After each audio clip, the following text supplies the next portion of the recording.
Hello viewers, आप देख रहे हैं नॉलेज वाइब्स। आज हम एक नए प्रैक्टिस सेट के साथ आए हैं और हमारा पहला क्वेश्चन है कि एक ग्राहक की क्रय शक्ति में परिवर्तन के द्वारा मांग में जो परिवर्तन होता है वो क्या कहलाता है। क्रय शक्ति का मतलब होता है खरीदने की क्षमता।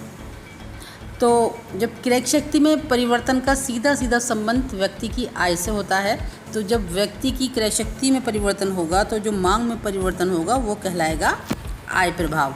ऑप्शन नंबर ए यहाँ पर सही है।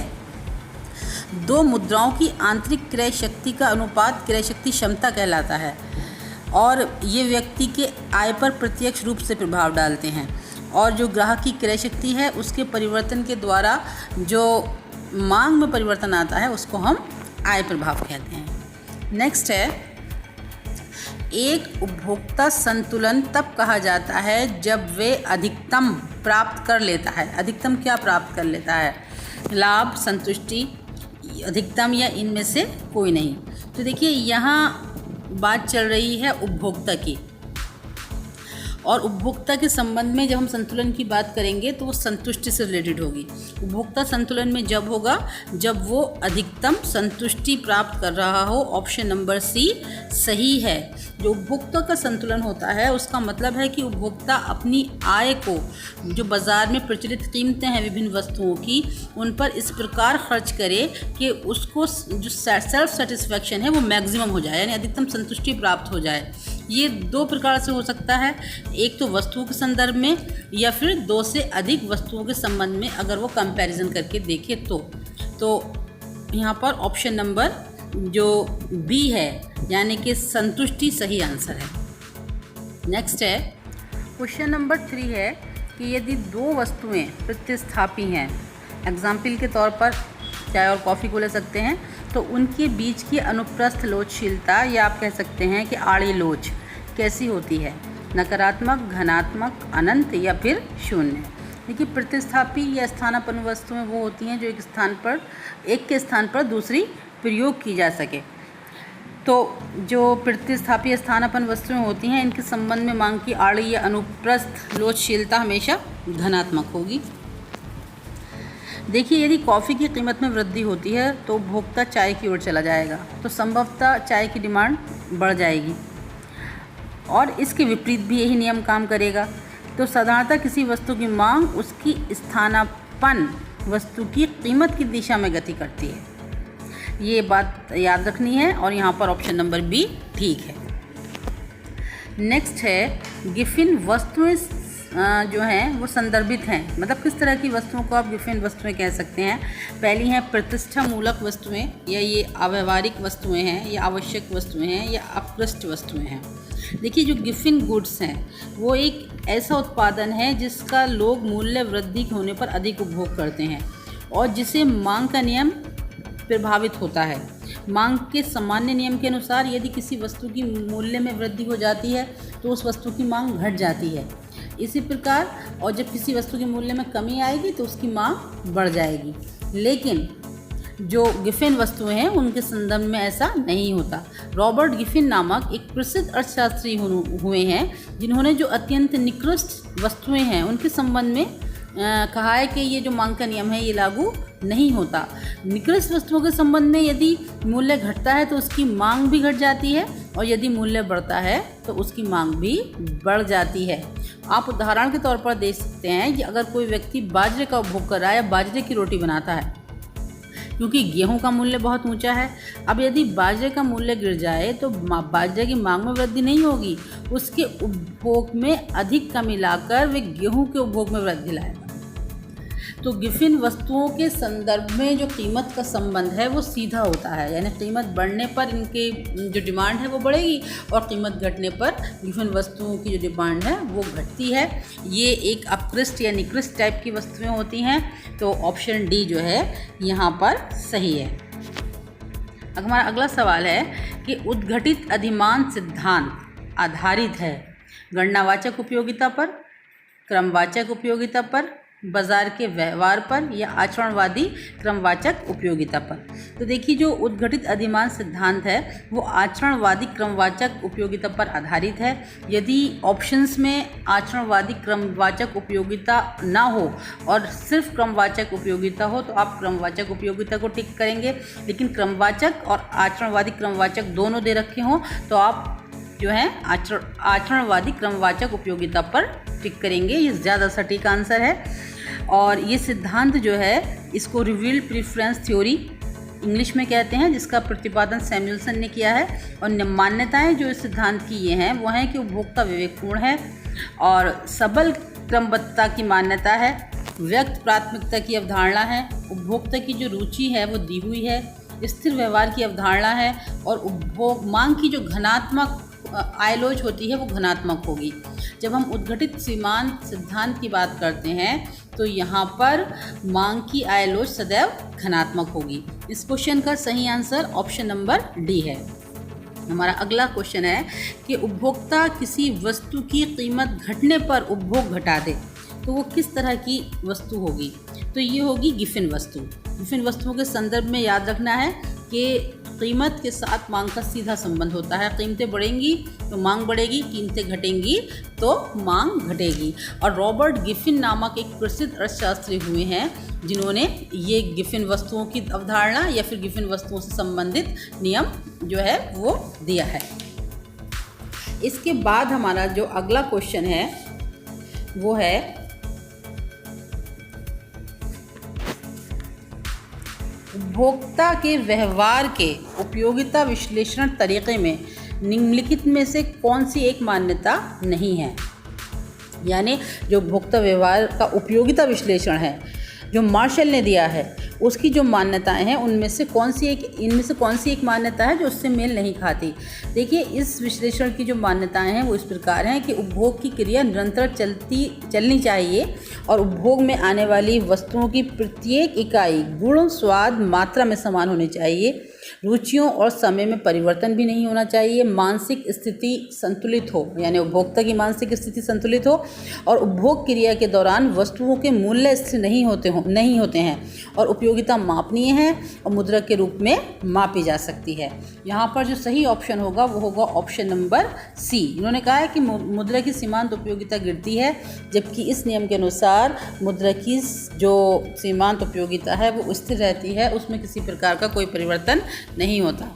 यहाँ पर ऑप्शन नंबर सी आपका राइट आंसर होगा। नेक्स्ट है कि गिफिन वस्तुओं का मांग वक्र कैसा होगा। क्षैतिज, दाईं ओर नीचे गिरता हुआ, अनुलंब या दाईं ओर ऊपर उठता हुआ। देखिए, जो क्षैतिज वक्र होते हैं वो एक्स अक्ष के समांतर, ये स्थिति जो है क्षैतिज वक्र की होती है। जो अनुलंब अक्ष हैं वो वाई एक्सिस के इक्वल होंगे, यानी ये सीधी लाइन अगर वाई एक्सिस के साइड चले तो ये अनुलंब होंगे। दाईं ओर नीचे गिरता हुआ इस तरह का वक्र ये होता है सामान्य वस्तुओं के संबंध में। और जो लास्ट ऑप्शन है दाईं से ऊपर उठता हुआ, यानी कि जो वक्र की स्थिति है वो ये हो। यही वाला जो वक्र है ये गिफिन वस्तुओं का मांग वक्र होता है, क्योंकि गिफिन वस्तुओं की जो डिमांड है उसका उसके प्राइस के साथ सीधा संबंध होता है, इसलिए गिफिन वस्तुओं का मांग वक्र सदैव दाईं ओर ऊपर उठता हुआ होता है। ऑप्शन नंबर जो डी है वो सही है। अगला हमारा क्वेश्चन है कि गणनावाचक उपयोगिता विश्लेषण में संतुलन की शर्त क्या होती है।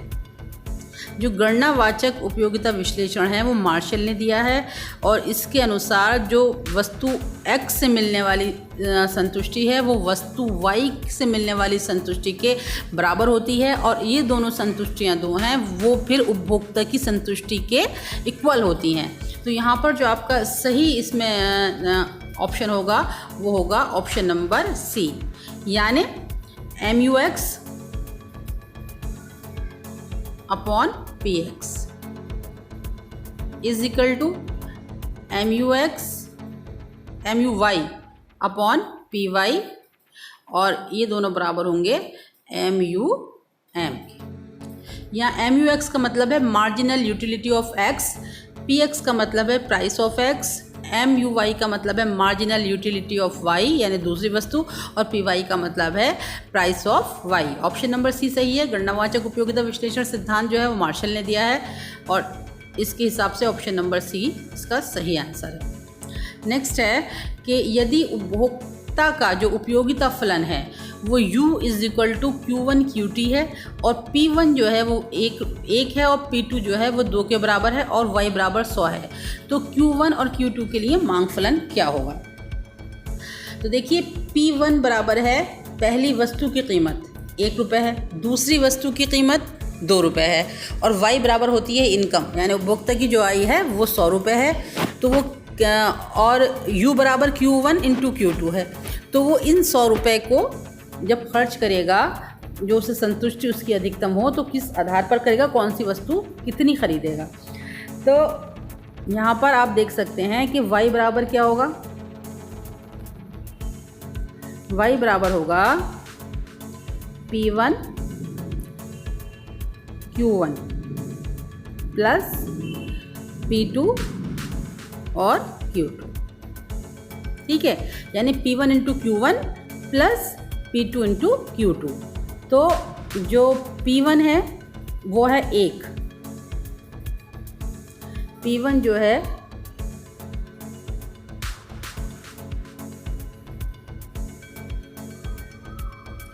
P1 आपका है 1, तो यहाँ पर और Y है 100, तो 100 = 1 × Q1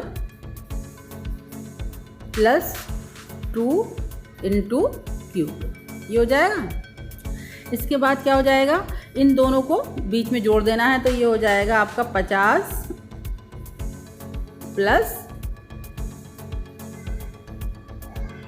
25, ठीक है, यानी Q1 आपका 50 आ जाएगा और Q2 आपका 25 हो जाएगा। जब आपको 100 रुपये खर्च करने हैं तो जो Q1 है उसकी कीमत है 1 रुपये, तो आप Q1 जो उस चीज़ 50 खरीदेंगे और Q2 की 25 इकाइयाँ खरीदेंगे, तो आपका जो है 100 रुपये पूरे खर्च हो जाएंगे। ऑप्शन नंबर यहाँ पर जो है ए आपका सही है, ये होगा। नेक्स्ट है कि प्रसिद्ध हीरा पानी विरोधाभास या हीरा जल विरोधाभास जो भी कह लें वो किसने दिया है, तो ये दिया है आपको एडम स्मिथ ने।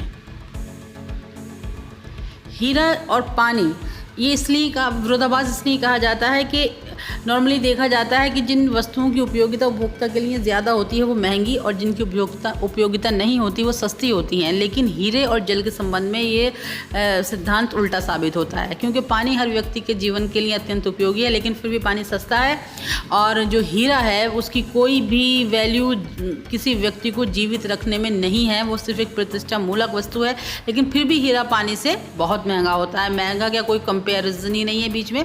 तो ये विरोधाभास एडम स्मिथ ने समझाया है और हीरा पानी का विरोधाभास एडम स्मिथ से संबंधित है।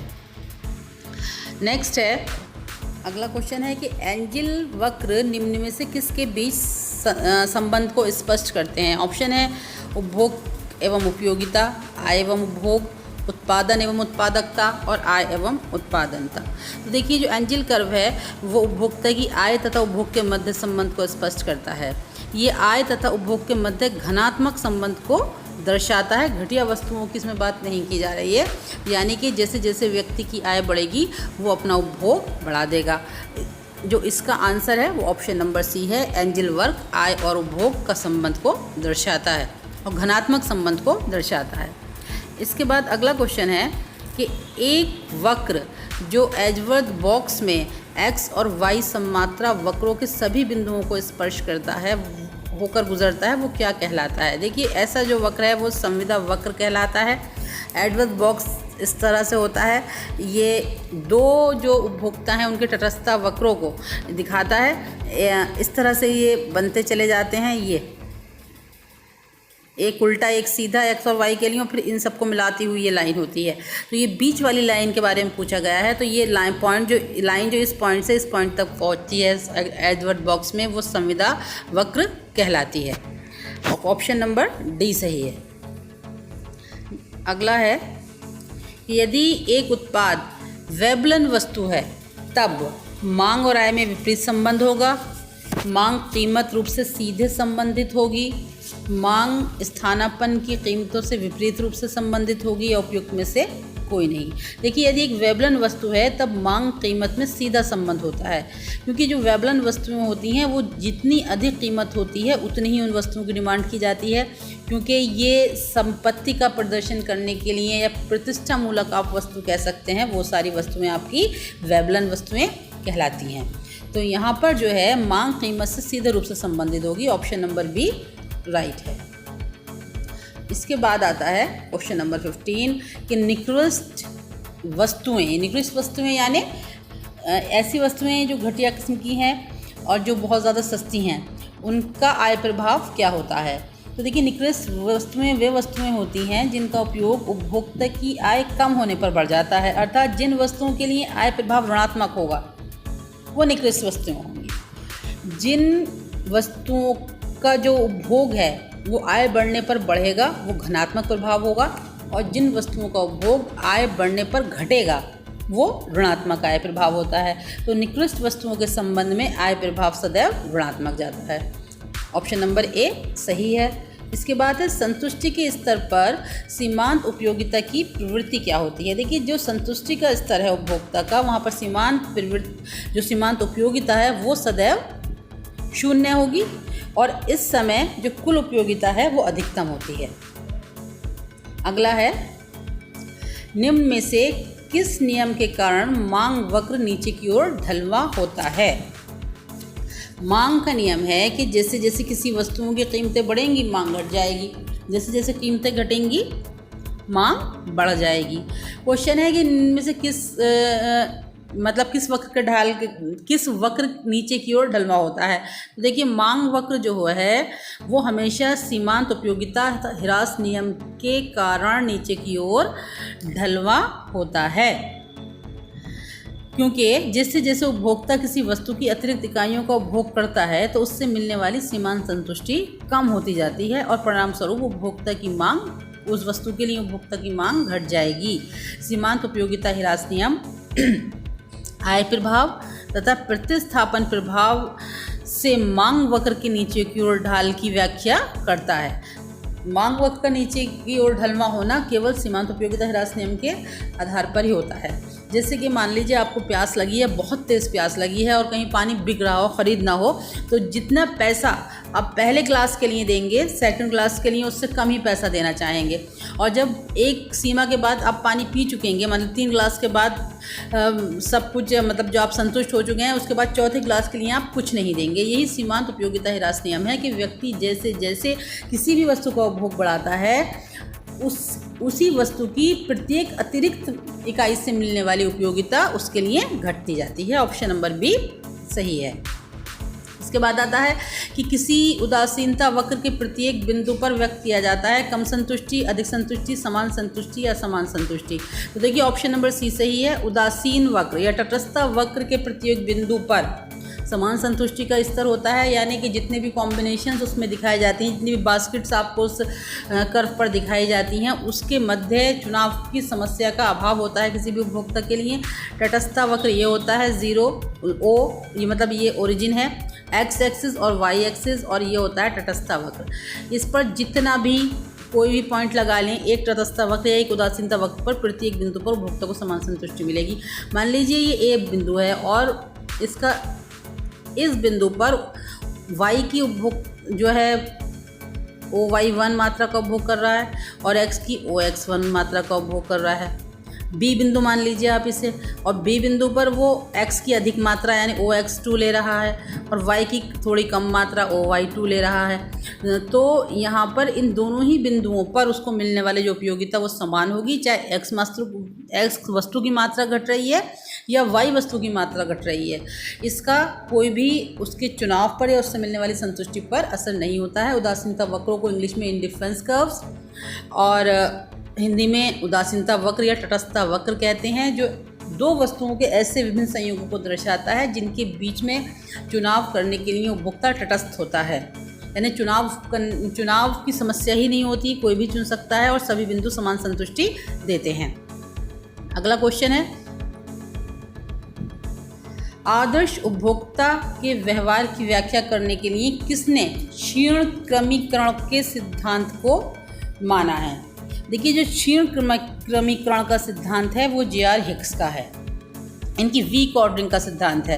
हिक्स के अनुसार उदासीनता वक्र विश्लेषण उपभोक्ता अधिमान क्षीण क्रमीकरण या निबल क्रमबद्धता पर आधारित होता है, क्योंकि उपभोक्ता वक्र के सभी बिंदुओं पर जो बिंदु क्रमित हैं, यद्यपि सभी बिंदु समान रूप से वांछनीय हैं और उपभोक्ता को समान संतुष्टि दे रहे हैं। देखिए, जो क्षीण क्रमीकरण है ये उदासीनता वक्र से संबंधित है, और उदासीनता वक्र या क्षीण क्रमीकरण या वीक ऑर्डरिंग जो है वो जे.आर. हिक्स की है। यहीं जो सबल क्रमीकरण है वो सैमुअल्सन का है, रिवील्ड प्रेफरेंस थ्योरी जिसे कहते हैं। ये दोनों ही क्वेश्चन बहुत पूछे जाते हैं कि क्षीण क्रमीकरण किससे संबंधित है, तो जे.आर. हिक्स और इंडिफरेंस कर्व्स।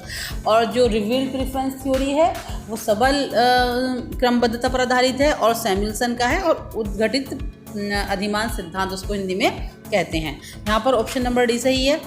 आज का लास्ट क्वेश्चन है कि दिए गए आरेख में, पहले क्वेश्चन पढ़ लें कि दिए गए आरेख में परिवर्तन करने के पश्चात कीमत रेखा PQ से PQ1 पर चली जाती है और उपभोक्ता A बिंदु से B पर चला जाता है, तो इस स्थिति में आलू के संबंध में क्या सही है? डायग्राम ये दे रखा है। देखिए, ये इधर y एक्सिस पर टोमेटो या टमाटर और x एक्सिस पर आलू दिखाए गए हैं। क्वेश्चन है कि जब जो उपभोक्ता है वो PQ से, ये जो पॉइंट है, ये नीचे वाली लाइन जो है PQ से PQ1 पर जाता है, तो जो उसका संतुलन है या इक्विलिब्रियम पॉइंट है वो A से B पर चला जाता है। यानी जब वो PQ पर था तो उसका संतुलन पॉइंट ये था, यानी टोमेटो इतने, यहाँ से यहाँ तक इतनी मात्रा टोमेटो की और ये वाली मात्रा वो आलू की इस्तेमाल कर रहा था। लेकिन जब उसका जो वक्र है, आय वक्र, वो PQ डैश हो जाता है तो वो B पर चला जाता है, तो उसका संतुलन अब ये आ जाता है जहाँ पर आलू वो कम लेता है और टमाटर जो है वो ज़्यादा लेता है। तो A से B पर जाना, जहाँ पर आलू का उपभोग को घटा रहा है और आलू के संबंध में ही पूछा है कि आलू के संबंध में क्या सही है, तो यहाँ पर आय बढ़ने पर आलू का उपभोग घटाया है। सबसे पहली बात ये याद रखनी है। उसी के बाद इन ऑप्शंस को हम आगे देखेंगे कि क्या कह रहा है कि आलू जो है एक सामान्य वस्तु है, एक निकृष्ट वस्तु है, वस्तु की प्रकृति के बारे में कुछ कहा नहीं जा सकता, या फिर ये एक गिफिन वस्तु है।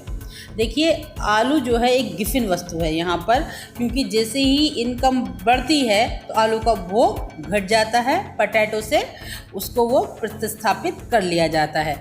जब किसी वस्तु की कीमत में वृद्धि के परिणाम स्वरूप मांग की मात्रा में भी वृद्धि हो जाए तो उसे गिफिन वस्तु कहते हैं। और गिफिन वस्तु की आय लोच जो है ऋणात्मक होती है, किंतु मूल्य लोच धनात्मक होती है। अन्य शब्दों में आप कह सकते हैं कि जब आय प्रभाव इतना अधिक शक्तिशाली हो जो प्रतिस्थापन प्रभाव को, जो ऋणात्मकता होती है, उसको समाप्त कर दे, तो उसे गिफिन वस्तु कहते हैं। तो यहाँ पर जैसे ही उसकी आय बढ़ी तो उसने क्या करा, आलू का उपभोग घटा दिया। आय बढ़ने पर मांग जो है घट गई आलू की, इसलिए आलू एक गिफिन वस्तु है। ऑप्शन नंबर डी यहाँ पर सही है। ये थे आज के क्वेश्चन जो उपभोक्ता व्यवहार के सिद्धांत से संबंधित थे। इस वीडियो को अगर देखें और साथ में शेयर भी करें कि जो लोग हमसे नहीं जानते हैं या हमसे नहीं जुड़े हैं उनको भी इस तरह के ये वीडियोज़ हैं, ये सारे फ्री हैं, इनका लाभ मिल सके। अगर वीडियो पसंद आई हो तो लाइक और चैनल को सब्सक्राइब करना ना भूलें। Thank you.